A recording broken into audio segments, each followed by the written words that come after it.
Čau lidi, vítejte hned u dalšího vlogisku a nic, já nezapomněl, tím má superhero, biač. Tohle chci, už jsem měl! Prdele. Něco hezkýho.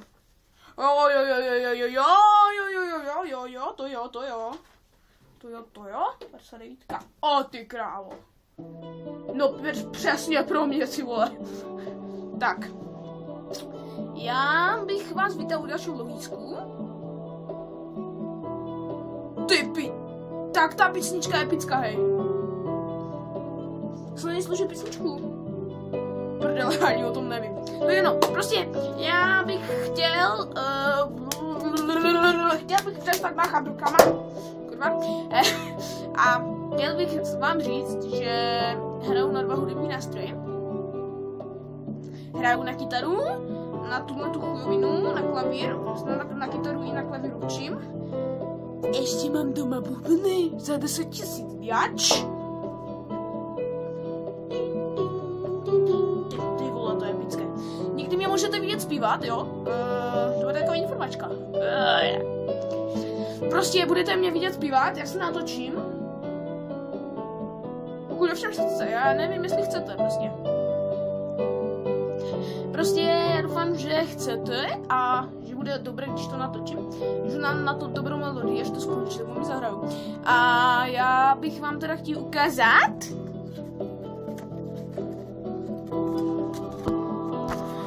Ty pičo, mně se chce spát. Já se zapletla do nějaké... Ty krávo, hej, dobrý. Si dám na profilovou fotku. Ty vole. To dám na začátek prostě. To je epická písnička. A...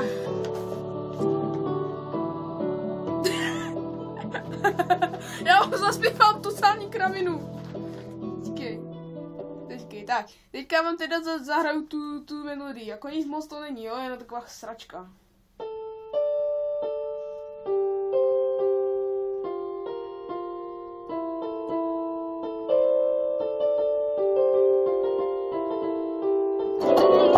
Prostě podobné hovadiny, jo? Prostě, ať vám... To vám zaspívá, ty krávo. To je dobré. To je přímo pro mě, John. Liště ovce honily a 9 jich sežrali 9. Dělali, než by stádo plenili a vyplenili.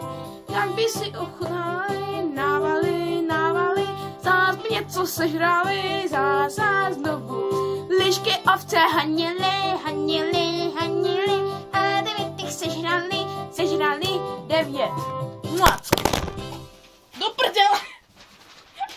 Vy spadly papíry, vy jste měli vidět. Takže někdy mě uvidíte zpívat. Čau!